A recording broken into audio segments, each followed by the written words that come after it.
Jadi waktu ngaji soal ini Pak, rupanya ada sopir yang duduk mendengarkan pengajian itu. Kalau betul lah kata Ustadz nih, berarti duit aku ada 200. Kalau aku sedekah 200 kali 10, jadi 2 juta. Iya, kalau enggak mati aku, tanggal tua. Udahlah tes aja loh, Allahnya agak 100 dulu. Ditesnya lah Bu, lewat kota infak disinya 100.000. Ditunggunya Pak, Allah balas dalam bentuk duit Pak. Manalah ada Bu. Rezeki tidak selamanya dalam bentuk uang. Badan sehat, anak cerdas, baik-baik, itu udah rezeki itu Pak. Tapi dia ditungguin dalam bentuk uang. Udah 4 hari ditunggunya, tidak ada, diganti Allah Pak. Pas sholat zuhur di hari keempat tuh berdoa lah dia ke Allah, Bu, ya Allah tidak usahlah ganti 10 kali lipat lagi, modal aku tuh aja lah, tolong pulangkan. Minta pulangkan dia modalnya Pak. Malah bertambah kerjanya dari perusahaan Pak, disuruh bawa bos 4 hari keluar kota, tambah sakit hatinya Bu. Rupanya berbeda Pak. Begitu pulang dari luar kota, bosnya ngasih amplop ke dia. Ini amplop, nanti kasih buat istri kamu. Karena dia sedang kesal, makasih Pak, taruh di dashboard aja. Taruh bosnya dalam laci, tidak dibukanya amplop tuh. Diantarnya lah bosnya pulang. Setelah itu dia baru pulang ke rumah. Sampai di rumah diambilnya lah amplop tadi Bu, dilemparkannya ke istrinya. Ini dari bos abang untuk adek. Ya nggak apa, abang main lempar aja, diam aja lah. Karena kesal Pak. Mandilah dia Bu, udah bersampo-sampo, bersabun-sabun. Teriak istrinya di luar Pak, bang, keluar bang, keluar. Bersabun-sabun lah dia keluar Pak, pakai handuk. Pedih mata tuh Bu. Kenapa teriak-teriak? Alhamdulillah bang, 1 juta rupanya dikasih bos abang. Masa iya deh? Iya bang. Hitunglah, dihitungnya Bu, hilang pedih matanya Pak, ngitung duit tuh. Rupa betul 1 juta Pak. Langsung istighfar dia Bu, astagfirullahalazim, astagfirullahalazim. Heran istrinya, bang kok istighfar bang, kok tidak ngucap alhamdulillah. Rupanya 2 penyesalan dia Pak. Yang pertama, kalau tahu 1 juta dikasih bosnya, kenapa tidak dipotongnya dulu 500? Karena kalau udah sampai tangan istri payah minta Pak. Itu yang disesali dia Bu. Yang kedua, kalau sempatlah tahu aku diganti Allah 10 kali lipat, ngapa aku tidak sedekah 200 waktu itu. Jadi kita tuh sering sok-sok mengetes-ngetes Bu. Padahal itu pasti dikasih oleh Allah. Cuman selama ini kita tuh jauh dari Al-Quran. Bismillahirrahmanirrahim. Assalamualaikum warahmatullahi wabarakatuh. Innal hamdalillah nahmaduhu wa nasta'inu wa nastaghfiruh wa na'udzu billahi min syururi anfusina wa min sayyiati a'malina. May yahdihillahu fala mudhillalah wa may yudlil fala hadiyalah. Asyhadu an la ilaha illallah wahdahu la syarikalah wa asyhadu anna Muhammadar abduhu wa rasuluh. Allahumma shalli wa sallim wa barik ala hadzal nabiyil karim wa ala alihi wa sahbihi ajmain. Yang saya hormati Bapak Ketua Masjid Ustadz Zaidil Kamal SE MSY, yang saya hormati Bapak RW, yang saya hormati Bapak RT, Bapak Ketua Ramadan, alim ulama, tokoh masyarakat cerdik pandai, Bapak Ibu, orang-orang tua, hadirin hadirat yang semoga kita semua senantiasa dirahmati oleh Allah. Tidak henti-hentinya kita selalu mengucapkan alhamdulillahirabbil alamin, bersyukur kita kepada Allah atas nikmat iman yang Allah karuniakan hingga kita bisa bertahan duduk di masjid kita ini. Semoga Allah kekalkan hingga di luar Ramadan nanti insyaallah. Bersolawat kita kepada Rasulullah sallallahu alaihi wasallam dengan ucapan Allahumma shalli ala Muhammad wa ala alihi wasallim. Semoga Allah ringankan lisan kita ini bersolawat sehingga kita mendapatkan syafaat di yaumil akhir kelak. Mendekati umur Rasulullah 40 tahun Pak. Jadi ketika berumur kira-kira 39 tahun itu Rasulullah sudah sering bertahanus, merenung tentang apa yang terjadi di Mekah. Banyak pembunuhan, penipuan, pemerkosaan, kemiskinan. Jadi Rasulullah memilih tempat itu di Gua Hira, karena di Gua Hira itu nampak langsung kota Mekah itu Pak. Di tanggal 17 Ramadan malaikat Jibril turun dalam rupa aslinya. Itu yang membuat Rasulullah sangat takut itu, Pak. Dipeluk Rasulullah kuat-kuat, dipaksa, Bu, Iqra. Kata Rasulullah, aku tidak bisa baca. Dipaksa juga bilang Iqra. Dari sini kita tahu apa, Bu? Menuntut ilmu itu bukan nunggu hati enak, Pak. Memang harus dipaksa. Makanya keutamaan majelis ilmu itu, Bu, menuntut ilmu itu dipaksa itu, dikasih Allah wa banallahu lahu baitan fil jannah min yakutatin hamra ahlahu arba'atu nababan. Sedang duduk kita di majelis ilmu ini, Bapak Ibu, dibangunkan Allah rumah di surga untuk kita saat ini dari mutiara yakut yang sangat indah. Kenapa sampai sebesar itu, Pak? Berat, Pak. Duduk macam Bapak Ibu ini berat, Pak. Makanya besar dikasih Allah untuk kita. Kemudian malaikat mengurumuni kita dengan sayapnya dan mendoakan kita. Sebagian mencatat nama kita untuk didoakan, sebagian lagi memberikan ketenangan jiwa kepada kita yang duduk di masjid ini. Maka saking tenangnya jiwa kita, banyak kita tertidur dengar pengajian tuh, Pak. Karena apa? Tenang jiwa kita tuh. Makanya saya tidak pernah komplain, Pak, kalau orang tertidur dengar saya ceramah. Itulah nikmat yang luar biasa. Orang, Pak, udah tidur di rumah pakai tempat tidur mewah, pakai AC, tidak bisa tertidur. Ini sedang duduk bisa tertidur, Pak. Kemana mau dicari nikmat macam itu? Jadi kalau Bapak Ibu payah-payah tidur, datanglah ke pengajian. Karena jiwa kita itu tenang jadi. Cuma untuk sementara tahan dulu, Pak. Saya sering ceramah, jangan tidur dulu. Jadi dipaksa Rasulullah, apa yang harus aku baca? Baru dituliskan Iqra bismi rabbikal ladzi khalaq. Sebutlah dengan nama Tuhanmu yang Maha Pemurah. Jadi, Pak, setelah Rasulullah menerima wahyu yang pertama ini, betapa takutnya Rasulullah. Makanya, Bu, ya, malaikat Jibril setelah itu kalau turun membawa wahyu, itu menyerupai wajah sahabat Nabi yang bernama Diyah Al-Qalbi. Karena Rasulullah tidak sanggup, Pak, melihat Rasulullah dalam rupa asli, ya, malaikat Jibril dalam rupa asli. Jadi kemudian larilah Rasulullah, Pak, dari Gua Hira sampai ke rumah, memekiklah Rasulullah, Khadijah, selimuti aku, selimuti aku. Khadijah bukan ngambil selimut, Pak, langsung dikejarnya Rasulullah, dipeluk oleh Khadijah. Ini yang diceritakan Rasulullah kepada Ummul Mukminin Aisyah. Waktu aku menerima wahyu pertama, Aisyah, betapa takutnya aku melihat Jibril dalam rupa aslinya. Aku berlari turun sampai di rumah, aku menjerit, Khadijah, selimuti aku. Khadijah tidak mengambil selimut Aisyah. Dia langsung berlari, dipeluknya tubuhku. Tentram jiwaku rasa. Sakit hati Aisyah dengar. Udahlah tuh, muak orang dengar itu aja. Khadijah, Khadijah, Khadijah, Khadijah. Aku lebih cantik daripada Khadijah. Seluruh istrimu sudah pernah dipeluk oleh laki-laki, sementara aku yang masih gadis. Apakah Rasulullah membujuk-bujuk Aisyah? Tidak, Pak. Tutup mulutmu, Aisyah. Tidak satu pun di antara kalian yang bisa mengalahkan Khadijah. Dia benarkan risalahku di saat orang mendustai aku. Dia bantu aku dengan hartanya di saat orang tidak ada yang membantu aku. Dibela, Bu, walaupun Ummul Mukminin Khadijah sudah meninggal. Ini yang dikatakan Aisyah, istri Rasulullah yang paling aku cemburui adalah Khadijah, padahal aku tidak kenal dan tidak pernah berjumpa dengannya, tapi Rasulullah selalu menyebut-nyebut nama Khadijah itu. Jadi dibela oleh Rasulullah, Bu. Kalau kita sekarang kan kalau udah meninggal istri pertama nikah lagi, kan azab yang mendiang nih, kena buruk-buruk kan, Pak. Heran abang nengok adek bikin kopi ini, dek, pas betul takarannya tuh, mendiang kakak lu kadang temual abang minum, pahit.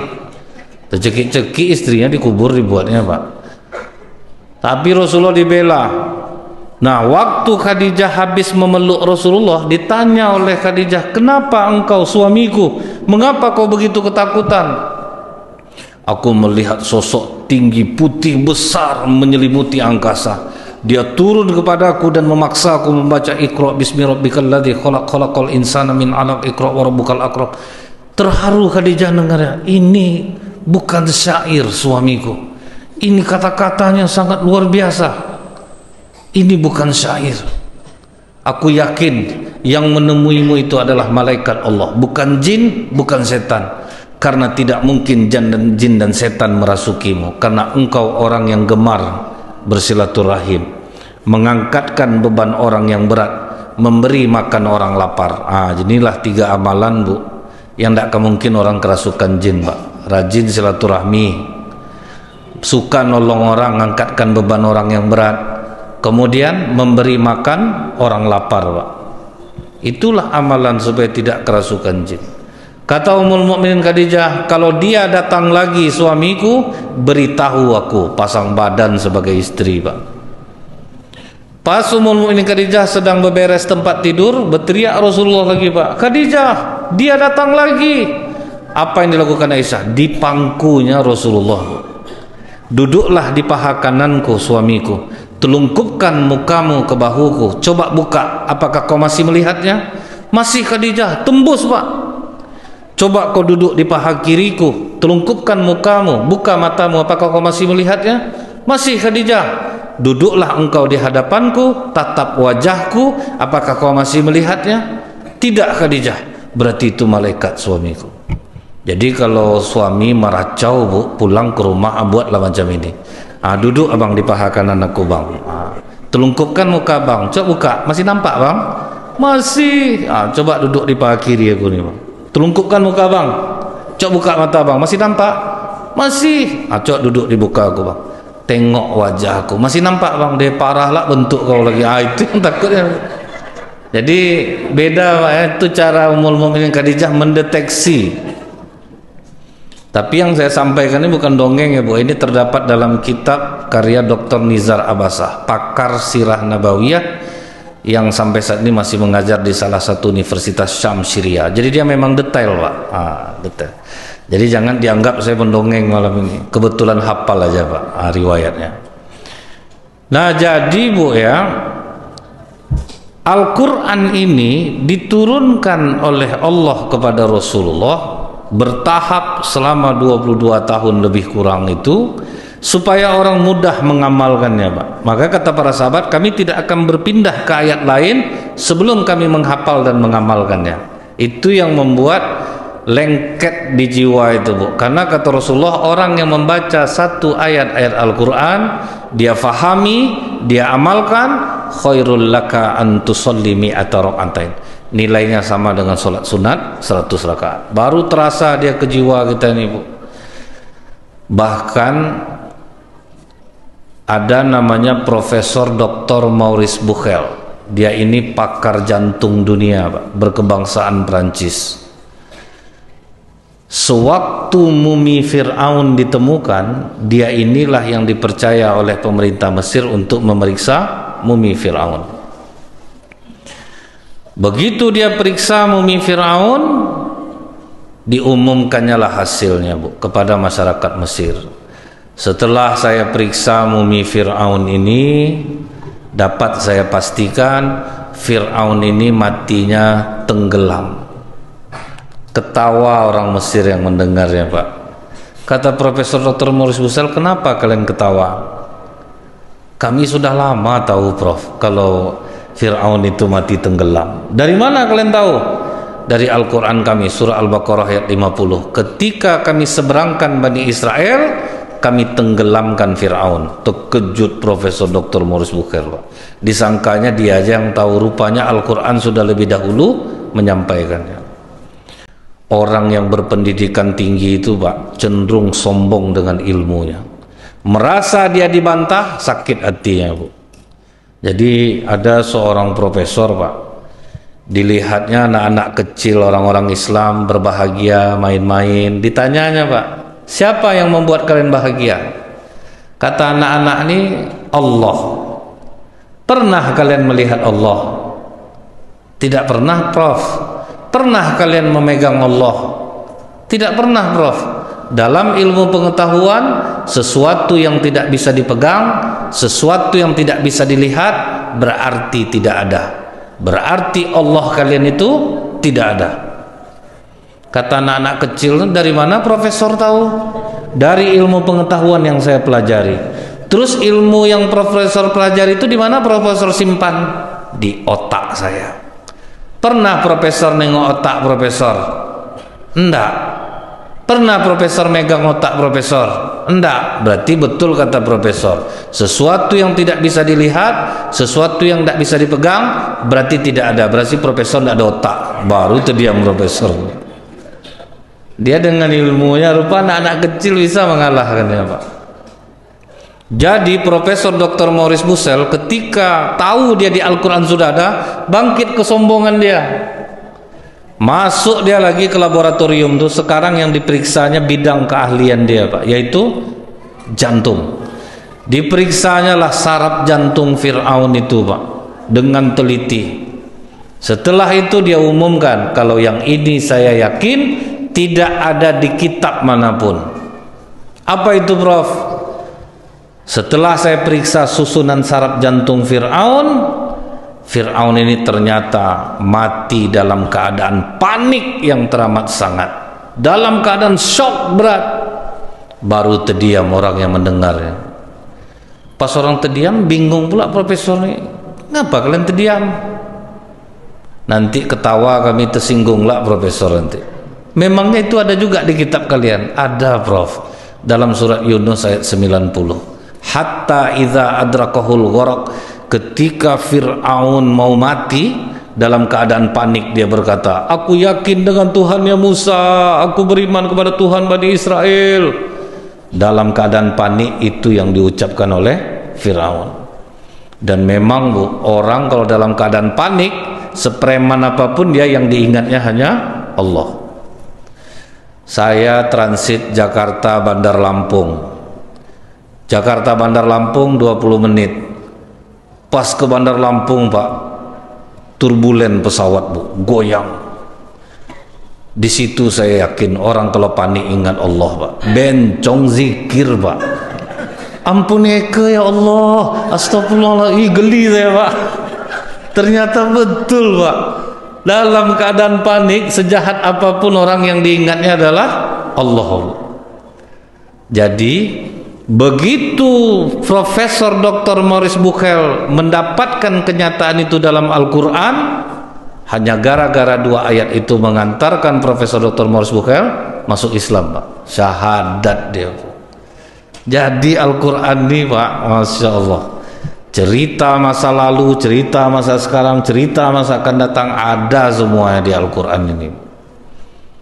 Siapa lagi contoh yang kedua? Dr. Jacques West, sarjana ilmu kelautan. Waktu dia berada di laut, kaget dia melihat, Bu, ternyata di laut dia melihat ada garis lurus antara air tawar dan air asin. Herannya dia, kok tidak bercampur air ini, padahal beradu, Bu, tapi tidak bercampur. Dipasangnya alat selam, dia turun ke bawah, memang bergaris dari atas tuh ke bawah. Di foto-fotonya di dalam laut tuh. Dan di antara kedua pertemuan air itu banyak mengeluarkan mutiara dan marjan atau berlian. Heran dia, Pak, ini tidak pernah aku pelajari.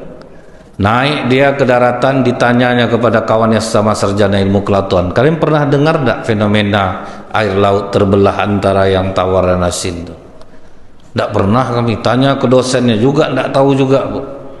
Akhirnya terbang dia ke Inggris. Kenapa dia pilih Inggris? Di Inggris itu, Pak, ustadznya standby 24 jam, Pak. Jadi di Inggris itu, Bu, dalam 1 tahun 5.000 orang masuk Islam. Gereja udah kosong, gereja kosong itulah yang dibeli umat Islam dijadikan masjid. Karena kita tidak bisa bangun masjid, Pak. Jadi gereja kosong dibeli umat Islam dijadikan masjid. Nah itu memang per tahun ustadz-ustadznya tugas di sana, Bu. 1 tahun, nanti baru pulang, gantian lagi 1 tahun. Jadi standby di masjid. Bertanyalah dia ke ustadz nih, Pak. Ditengokkannya lah foto-fotonya itu. Ini saya berada di laut. Laut ini terbelah airnya, 1 tawar 1 asin, tidak bercampur satu sama lain. Dan di antara kedua pertemuan air ini banyak mengeluarkan mutiara dan marjan. Kata Ustadz, ini salah tempat Bapak bertanya nih, Pak, karena saya bukan tahu tentang ilmu kelautan. Saya bertanya kemari Di Al-Quran ada ndak menceritakan masalah ini? Oh, kalau itu silakan Bapak duduk. Dibacakanlah oleh Ustadz ini surat Ar-Rahman ayat 19 sampai 23. Marajal bahraini yaltaqiyan bainahuma barzakhun la yabghiyan fabi ayyi ala'i rabbikuma tukadziban yakhruju minhuma al-lu'lu' wal marjan fabi ayyi ala'i rabbikuma tukadziban. Akulah yang membagi laut menjadi dua bagian, yang satu tawar dan yang satu lagi asin. Di sana ada batas yang tidak terlihat, maka nikmat Tuhan kamu yang mana yang kamu dustakan. Dan di antara kedua pertemuan air itu banyak mengeluarkan mutiara dan berlian, maka nikmat Tuhan mana yang kamu dustakan. Langsung sujud request, Pak, saya masuk Islam. Kenapa Anda ingin masuk Islam? Berarti Al-Quran ini bukan buatan tangan Muhammad, karena tidak mungkin Muhammad 1500 tahun yang lalu punya alat selam yang canggih untuk mengetahui ini di laut, sementara dia lahir di padang pasir. Itu Pak. Jadi jangan pernah kita nganggap kita ini lebih hebat daripada Al-Quran. Kalau kita baca Al-Quran itu kuno kita jadinya. Memang terbukti Pak, dari secara ilmiah Bu sampai secara tradisional, memang terbukti Al-Quran ini kebenarannya. Contoh nih Pak, Allah mengatakan wa'mur ahlaka bis-sholah, perintahkanlah keluarga kalian untuk sholat, wastabir alaiha, bersabarlah di atasnya, la nas'alukar rizqo, kami tidak minta rezeki kepadamu, nahnu narzukuk, kami yang akan ngasih kalian rezeki, wal akibatul littaqwa, akibat yang baik bagi orang yang bertakwa. Arti dari ayat ini maksudnya apa Pak? Kalian sholat sesuai prosedur yang disampaikan oleh Rasulullah, rezeki kalian aku yang nanggung. Itu terbukti di mana Bu? Contohnya di Arab Saudi Pak. Orang di Arab Saudi Bu kerja santai, duit banyak Pak. Coba lihat apa yang membedakan. Di sana Bu, begitu azan berkumandang, semua kegiatan mereka hentikan. Toko tutup, mal tutup, kantor tutup, langsung mereka berduyun-duyun pergi sholat berjamaah. Itu sesuai standar yang disampaikan oleh Rasulullah SAW. Mereka ikut ayat itu Bu. Mereka sholat berjamaah tiap waktu, bahkan mengambil level yang tertinggi. Yang level tertinggi itu apa Bu? Jauh sebelum masuk waktu sholat, mereka sudah ada di masjid. Berapa juta jamaah umroh setiap hari Pak? Allah yang ngantar rezeki ke sana. Coba lah Bu ya, di Siak kemarin tanding sepatu roda, cuman 1.500 peserta, udah kelabakan rumah makan di sana Pak. Bayangkan jutaan orang setiap hari berangkat umroh seluruh dunia. Apa ndak berputar ekonomi itu. Dan hebatnya ternyata orang yang rajin sholat berjamaah itu, mereka duit banyak, harta berlimpah, mobil mewah dibeli, tetapi hatinya tidak terikat dengan harta itu. Ibu kalau melihat di Abu Dhabi Pak, mobil-mobil Ferrari, Lamborghini pinggir jalan ini taruh orang Pak, tidak dalam garasi Pak. Kita aja Bu ke masjid taraweh bawa sendal kiri sama kiri kita bawa Pak, saking takutnya hilang. Sampai panik orang maling nengoknya Bu, kok kiri ya sendal orang. Kita tuh berharta nyiksa Pak, itu cirinya Pak. Bertambah harta Bapak, bertambah kekhawatiran Bapak, berarti itu udah kena siksa Bapak dengan kenikmatan Allah. Di mana kena kita nih? Kita tidak continue hadir sholat berjamaah. Mereka tuh Pak ya, baju-baju jubah yang dipakai orang-orang jaga Masjidil Haram itu bukan murah tuh Pak, 6 jutaan harganya tuh Pak. Kena panas dingin di dalam tuh. Kalau jalan berbunyi bahannya tuh Bu. Kalau jubah kita kan pendiam Pak rata-rata, tidak berbunyi dia Bu. Tapi jubah orang tuh Pak berbunyi dia tuh Bu, mahal. Tapi hati mereka tidak terikat dengan harta itu. Yang jual kurma aja mobilnya Land Cruiser harga 3 miliar Pak, untuk jualan kurma sama dia. Kadang macam ndak jualan, Bu, mau ambil aja sekotak, kalau ndak ada duit ambil aja sekotak. Mobil mewah keluaran Inggris untuk ngangkat rumput kambing di sana, Pak. Itu hati orang yang sholat berjamaah itu ya, Bu ya. Dia tidak terikat dengan dunia. Nah, itu membuktikan apa? Siapa yang mengamalkan Al-Quran, dia akan mendapatkan keajaiban yang sama. Kemudian Bapak Ibu, akhirnya ditemukanlah oleh Profesor Dr. Masaru Emoto, orang Jepang beragama Shinto, bukan Islam loh Pak, yang menemukannya. Dia buka air mineral ini, Bu, dia suruh orang Islam coba ngaji di air ini. Ngajilah anak ini di air itu sambil difotonya dengan kamera elektron berkecepatan tinggi air itu. Terkejut dia, rupanya air ketika dibacakan Al-Quran, kristal air yang terkecil itu langsung membentuk bunga segi 5. Bereaksi air ini ketika dibacakan Al-Quran. Coba baca terus yang banyak, dibaca terus, difoto lagi Pak. Dari bunga segi 5 itu muncul 6 tangkai yang sangat indah. Dicoba menghidupkan musik di air itu, ternyata reaksinya sama Pak. Itu makanya bahaya Pak. Akhirnya orang banyak meninggalkan Al-Quran, akhirnya mendengarkan musik karena reaksinya sama. Tetapi ini bahaya ke jiwa. Kalau nyanyian bahaya ke jiwa, Bu. Misalnya nih Bu ya, Ibu hidupkan lagu waktu Ibu SMA dulu, terkenang Ibu sama mantan Ibu, itu benci Ibu sama bapak jadinya, kamu dosa jadinya itu Pak. Tertengok juga wajah suami, tengapalah aku kawin sama dia nih. Itulah bahayanya lagu tuh Pak. Teringat kita kenangan lama kita dibuatnya. Sementara Al-Quran mendatangkan ketenangan jiwa. Kemudian dicoba marah-marah dekat air, ternyata kristal airnya langsung pecah. Jadi apa kesimpulan Dr. Emoto? Orang Islam harus tahu 75% di tubuhnya adalah air. Kalau dia rajin membaca Al-Quran, kristal darahnya akan bagus. Dia akan sehat dengan membaca Al-Quran. Itu Bu. Jadi orang yang membaca Al-Quran ini bisa menjadi obat bagi penyakitnya, kemudian bisa membaguskan aliran darahnya. Jadi dulu ada Pak Ustadz ini, dia ceramah acara pernikahan. Di situ juga hadir ada bapak-bapak. Menurut Ustadz nih, usia bapak ini 53 tahun Pak.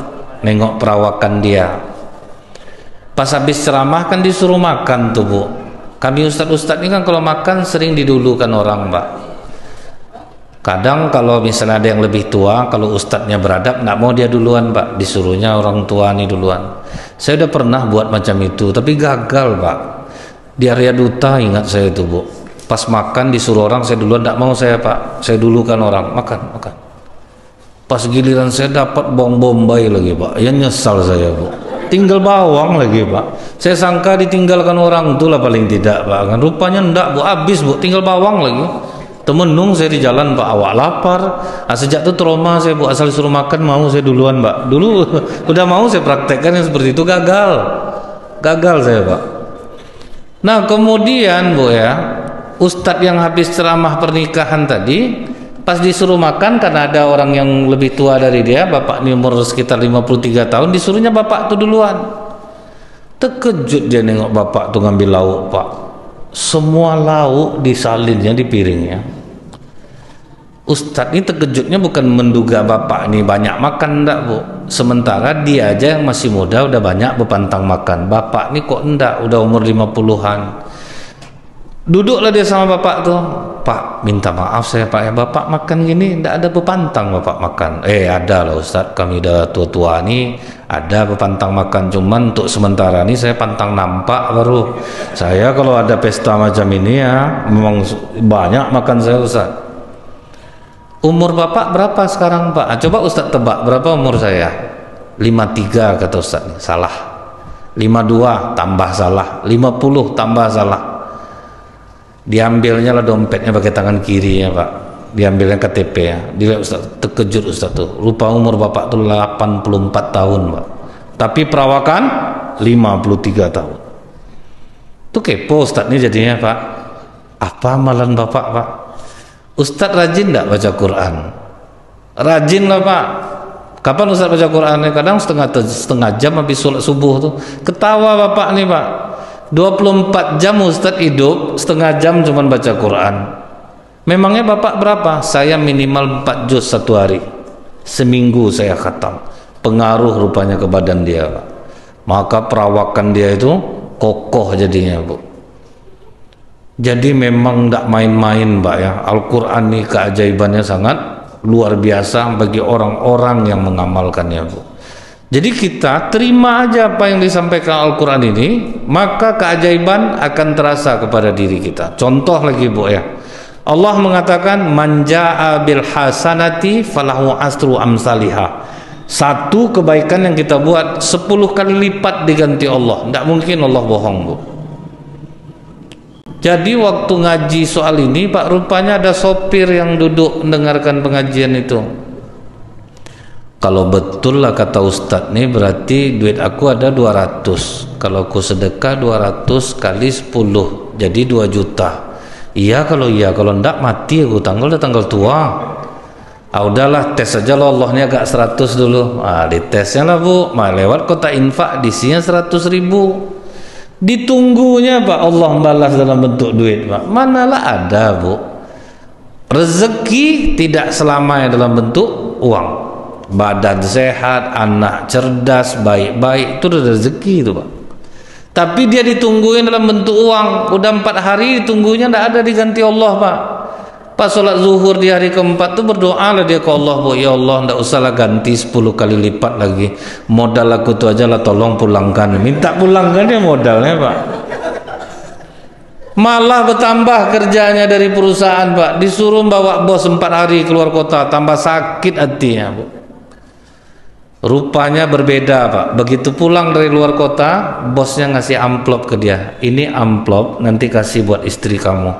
Karena dia sedang kesal, makasih Pak, taruh di dashboard aja, taruh bosnya lah dalam laci, tidak dibukanya amplop tuh. Diantarnya lah bosnya pulang. Setelah itu dia baru pulang ke rumah. Sampai di rumah diambilnya lah amplop tadi Bu, dilemparkannya ke istrinya. Ini dari bos abang untuk adek ya. Ya nggak apa bang, lempar aja, diam aja lah. Karena kesal Pak. Mandilah dia Bu, udah bersampo-sampo, bersabun-sabun. Teriak istrinya di luar Pak, bang, keluar bang, keluar. Bersabun-sabun lah dia keluar Pak, pakai handuk. Pedih mata tuh Bu. Kenapa teriak-teriak? Alhamdulillah bang, 1 juta rupanya dikasih bos abang. Masa iya deh? Iya bang. Hitunglah, dihitungnya Bu, hilang pedih matanya Pak, ngitung duit tuh. Rupa betul 1 juta Pak. Langsung istighfar dia Bu, astagfirullahalazim, astagfirullahalazim. Heran istrinya, bang kok istighfar bang kok tidak ngucap alhamdulillah. Rupanya 2 penyesalan dia Pak. Yang pertama, kalau tahu 1 juta dikasih bosnya, kenapa tidak dipotongnya dulu 500? Karena kalau udah sampai tangan istri payah minta Pak. Itu yang disesali dia Bu. Yang kedua, kalau sempatlah tahu aku diganti Allah 10 kali lipat, ngapa aku tidak sedekah 200 waktu itu. Jadi kita tuh sering sok-sok mengetes-ngetes Bu. Padahal itu pasti dikasih oleh Allah. Cuman selama ini kita tuh jauh dari Al-Quran. Kita tidak mau membacanya. Padahal membacanya saja tanpa tahu artinya pun pahalanya besar kan Bu. Udah mendatangkan keajaiban bagi kita. Ingat dulu Bu ya, waktu terjadi kebakaran di Mall Borobudur di daerah Malang. Toko-toko terbakar semuanya Pak. Hanya 1 toko yang tidak disentuh api. Nama toko itu toko hijab Bu Anis. Diwawancara lah Bu Anis nih Bu. Apa yang Ibu amalkan sehingga toko Ibu ini tidak ada jilbab Ibu yang terbakar satupun? Kata Ibu Anis ini apa Bu? Sambil menunggu pelanggan, saya itu membaca Al-Quran. Kadang sampai 10 juz dia baca Quran 1 hari Pak, karena nunggu pelanggan. Ternyata betul Bu, terjaga oleh Allah tokonya itu. Perempuan Indonesia yang berada di Amerika pernah pulang kerja tengah malam Bu, Nampak dia laki-laki itu Pak, udah feeling dia ini laki-laki ini pasti buat buruk sama dia. Sambil jalan itu Bu, dia bacalah ayat kursi. Anehnya begitu sampai di depan pemuda ini, langsung nunduk pemuda itu ketakutan nengok dia Pak. Loloslah dia, selamat pulang. Subuh-subuh, habis sholat subuh dia setel TV. Ada berita pembunuhan di tempat dia lewat semalam Pak. Masih ingat dia wajah pemuda itu, pasti pemuda itu pembunuhnya. Datang dia ke kantor polisi. Dia bilang ke polisi, saya masih ingat wajah orang itu karena beberapa menit sebelum kejadian saya lewat sana. Adalah beberapa orang pria, langsung ditunjuknya Pak, itu orangnya. Ngaku langsung orang itu Bu. Apa kata perempuan ini? Boleh enggak izinkan saya bicara sama dia? Oke, diizinkan. Ditanya perempuan ini, sebelum kejadian kan saya lewat sana, kenapa tidak saya yang menjadi sasaran Anda? Ketika Anda lewat, ada 2 orang pria besar yang mengawal Anda. Aduh Bu. Jadi jangan pernah berhenti kita ini Bu, mendapatkan keajaiban dari amalan yang kita lakukan. Itulah yang membuat kita semakin dekat dengan agama kita ini Pak. Apa yang kata Al-Quran ini, kita berusaha mengikutinya Bu, disitulah nanti akan dapat keajaibannya. Contoh nih Bu, Allah mengatakan orang yang bertakwa itu cara meraihnya, alladzina yunfikuna fis sarra wad dharra. Dia rajin bersedekah baik di saat sempit ataupun di saat lapang. Cobalah kita praktekkan itu Pak. Di saat kita susah tapi kita berani bersedekah, disitulah Allah bisa menggantinya sampai 700 kali lipat itu Bu. Kita ini kadang aneh Pak, kalau untuk merenovasi rumah habis ratusan juta, ikhlas. Kemudian kalau untuk membeli baju pakaian mahal-mahal, ikhlas. Beli mobil, ikhlas. Beli handphone, ikhlas.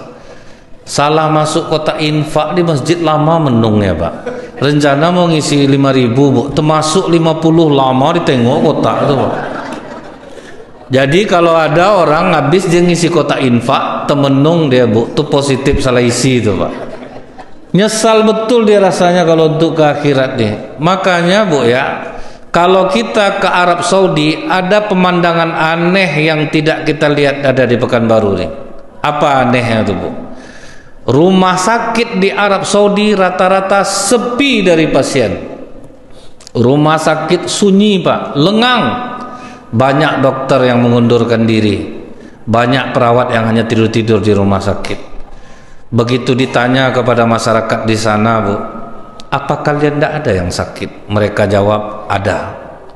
Tapi kami yakin dengan apa yang dikatakan Rasulullah, sembuhkan penyakitmu dengan sedekah. Jadi kami yakin betul itu. Kami kalau sakit, kami sedekah aja lebih besar daripada biasa. Itulah yang menyembuhkan penyakit kami.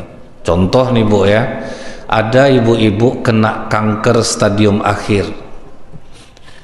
Dipekerjakannya lah TKW Indonesia Pak, untuk mengatur obatnya pagi, siang, sore, malam.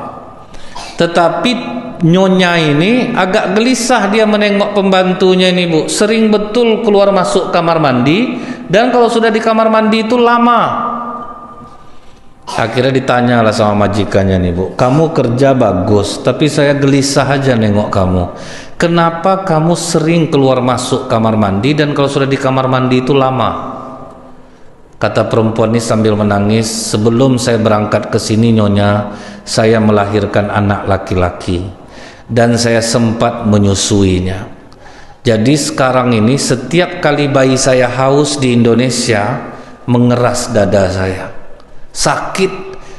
Saya ke kamar mandi itu saya perah air susu saya. Itulah hubungan batin yang diberikan Allah kepada ibu yang menyusukan anaknya. Betul enggak Bu? Kemanapun ibu pergi, pasti ibu tahu kapan bayi ibu haus. Kalau ibu yang menyusukannya, mengeras dada perempuan tuh Pak, keluar airnya, itu tanda bayinya haus. Tapi semenjak banyak orang disusukan dengan susu sapi, dada sapi yang mengeras sekarang nih Pak. Terasa sama sapi itu, anak aku haus. Itu hubungan batin antara dia sama sapi Bu. Ibu tahu kata Rasulullah, Jangan makan daging 3 hari berturut-turut, bisa pindah sifat hewan itu ke kita. Siapa yang makan daging onta hendaklah beruduk, karena onta pendendam.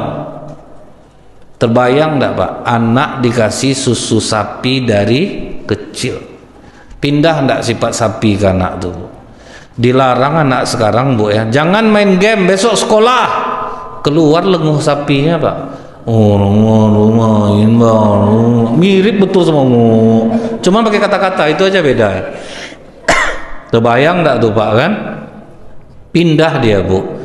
Jadi mendengar kata-kata perempuan ini, menangislah majikannya nih Bu. Hari ini juga saya suruh anak saya cari tiket, kalau ada kamu pulang ke Indonesia, kamu kontrak sama saya 1 tahun, walaupun kamu baru 1 bulan, saya sedekahkan gaji kamu penuh 11 bulan. Besar sedekahnya Bu. Perempuan nih pulang ke Indonesia, ketemu dengan anak, ibu nih ke rumah sakit, kankernya langsung 0%. Itu cara pengobatan masyarakat di sana tuh. Kita di sini Bu, tengok rumah sakit Pak, awal bros saja udah 3 Pak, penuh. Rumah sakit umum penuh. Di mana rumah sakit yang tidak ramai pasiennya di Pekanbaru nih? Bukan orang Pekanbaru ini tidak mau sedekah Bu, tidak imbang. Pendapatan besar, sedekah kecil. Ada sedekah banyak, susah pula ikhlasnya. Karena kita ini gini Bu, ada sifat kita ini pamer. Sedekah itu ingin harus diumumkan Pak namanya. Kalau tidak diumumkan Bu, dia didengarnya Jumat tuh Pak, pulang anak Jumat tanya, ada tadi terdengar sumbangan mama 20.000 untuk sedekah tahlil. Ada mah, baru senang hati. Kadang di masjid nih Bu, ibu di nyetor pertama kurban, tertulis sama panitia korban di kelompok 5. Wah ribut Pak, bikin malu bapak nih. Ibu kan nomor 1 tiap tahun, ini kok diubah? Itu payah ikhlas tuh Pak. Kadang kalau sholat tahajud malam dibangunkannya anaknya Bu, dedek bangun sayang, videokan mama mau tahajud. Nampak goyang-goyang HP itu Pak, anak tuh ngantuk Pak, dia harus di-upload malam itu juga Pak di Instagram. Ingin pamer, sahur di foto di videonya lah Bu, hai guys, cukup dengan air putih aja ya guys, supaya tahu orang kuat dia puasa. Pamer tuh Pak, payah hilang di diri kita tuh Bu. Jadi datang orang, ada orang yang selamat dari pamer, bisa dia kena penyakit yang kedua, yaitu sum'ah. Ibu tidak pernah pamer, sedekah tidak pernah pamer, bisa kena penyakit kedua, suka dipuji Bu. Bu ya, tadi kan pas taraweh saya terakhir keluar dari masjid, terus tidak sengaja dengar pengurus masjid cerita tentang ibu, cerita tentang saya. Ngapa? Dahsyat sedekah ibu di masjid ya Bu ya. Astagfirullahaladzim, itu cerita pengurus. Iya Bu deh, padahal ibu ikhlas tuh, tidak enak lah ibu dengarnya. Apa-apa aja cerita bapak-bapak tuh tadi. Mulai Pak, payangan Bu kan. Bismillah. Maaf ya Pak, saya minum Pak ya.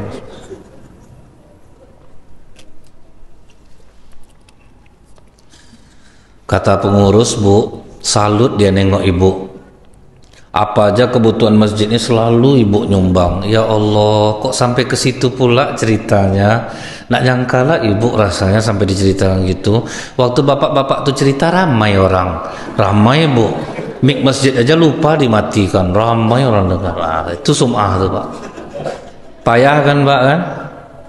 Ngeri Bu, meluruskan niat tuh itu yang sulit. Ada orang yang tidak pamer, ada orang yang tidak ria, udah berusaha nyumbang pakai hamba Allah Pak, hamba Allah 1 juta, hamba Allah 3 juta. Datanglah kawan mengganggu Bu, Pak Haji ya, Pak Haji ada masalah sama pengurus masjid. Enggak, ngapa gitu? Biasa dari papan donatur nama Pak Haji, udah berapa bulan ini tidak ada lah. Saya perhatikan, tutup mulut kau ya, itu yang hamba Allah tuh aku tuh.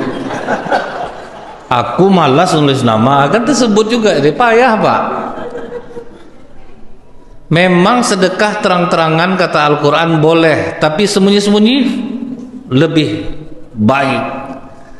Nah, itu yang harus kita pelajari itu, Bu. Bisa enggak kita sembunyi-sembunyi kita? Walaupun terang-terangan itu boleh, Pak. Jadi kalau ditanya kepada guru-guru ya, Bu ya, bagaimana supaya ikhlas nyumbang di masjid? Pakai nama orang.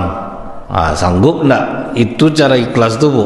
Coba pakai nama orang, enggak sanggup lah kita, Pak. Ah, itu payahnya kan, Bu ya. Ikhlas nih, Bu, sudah setipis kulit bawang, Bu. Macam kami ceramah nih, kata Bapak Ibu, ikhlas nih.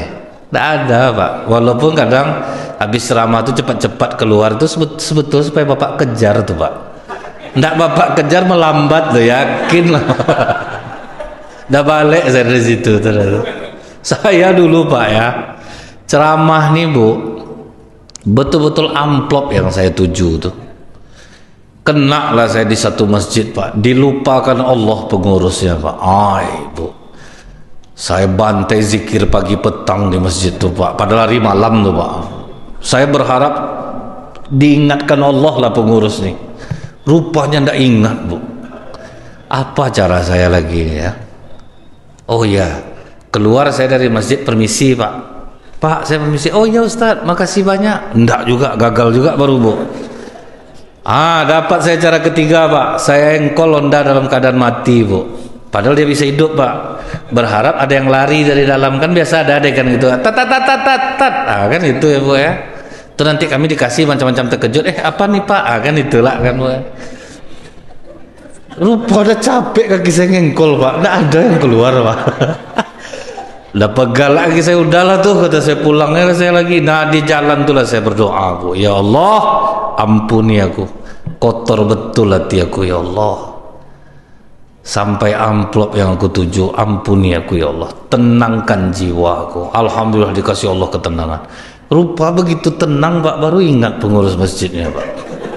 Sampai saya di rumah, Bu, ditelepon, Assalamualaikum Ustadz. Waalaikumsalam ya Pak, minta maaf kami Ustadz. Oh, saya langsung sandiwara, Pak. Minta maaf ngapa, Pak? Akan inilah kayak lupa ngasih amplop Ustaz. Enggak usah itu Bapak pikirkan, Pak. Kami enggak ada mikir. Kalau ada Bapak waktu saya telepon tuh muntah, Bapak. Acting betul saya, Bu.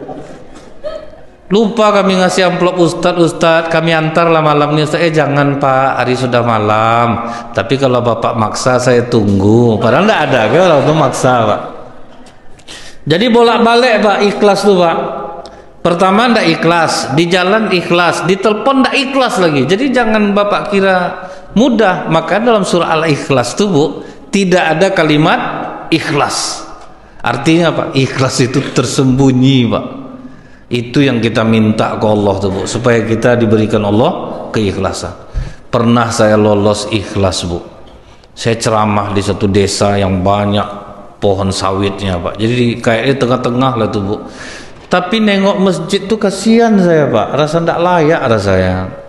Saya bisikkanlah ke pengurus, Pak Ketua, kalau ada amplop untuk saya mau nyumbang untuk masjid ini. Alhamdulillah, makasih banyak Ustadz. Itu betul-betul udah ikhlas saya, Pak. Rupa habis saya ceramah diumumkan, Pak. Ceramah kita pada malam hari ini sepenuhnya ditanggung oleh perusahaan sawit yang ada di desa kita ini. Dan alhamdulillah amplop Ustadz Nazril sebanyak 2.500.000 disumbang. Oh, langsung sakit kepala saya, Pak. Banyak, mah. Bangkit nyesal saya, Pak. Ini udah habis pahalanya, maka saya ceritakan, Ibu. 2 kali saya makan bodrek malam tuh, Pak. Jarak 3 jam. Itu asli sakit kepala saya, Bu. Nggak nyangka saya sebanyak itu, Pak. Menyesal saya habis itu, Bu. Kalau tahu segitu kan nggak segitu gitu, Pak, kan. Rupa itulah. Makanya, Bu ya, kita itu makin kita dekat dengan Allah, makin terus saja kita buat kebaikan itu, dapat kita nanti keajaiban. Disitulah kita makin dekat kepada Allah. Terima Al-Quran ini, Bu ya, kita baca, baik kita sukarela ataupun terpaksa, Pak, dia tetap akan mendatangkan keajaiban bagi diri kita. Mudah-mudahan 1 jam ini cukup untuk kita memahami apa yang saya sampaikan. Lebih kurang saya mohon maaf. Subhanakallahumma bihamdika asyhadu alla ilaha illa anta astaghfiruka wa atubu ilaik. Kita tutup dengan doa. نعوذ بالله السميع العليم من الشيطان الرجيم بسم الله الرحمن الرحيم الحمد لله حمدا يوافي نعمه ويكافئ مزيده يا ربنا لك الحمد كما ينبغي لجلال وجهك الكريم وعظيم سلطانك اللهم صل على سيدنا محمد وعلى آله وصحبه وسلم اللهم اقسم لنا من خشيتك ما تحول بيننا وبين معاصيك ومن طاعتك وما تبلغنا به جنتك ومن اليقين ما تحول علينا مصائب الدنيا اللهم امتعنا بأسمائنا وأبصارنا وقواتنا ما أحييتنا واجعله الوارث منا واجعل ثأرنا من ظلمنا وانصرنا على من عادانا ولا تجعل مصيبتنا في ديننا ولا تجعل الدنيا أكبر همنا ولا مبلغ علمنا ولا تسلط علينا من لا يرحمنا ربنا آتنا في الدنيا حسنة وفي الآخرة حسنة وقنا عذاب النار وصلى الله على سيدنا محمد والحمد لله رب العالمين. Assalamualaikum warahmatullahi wabarakatuh.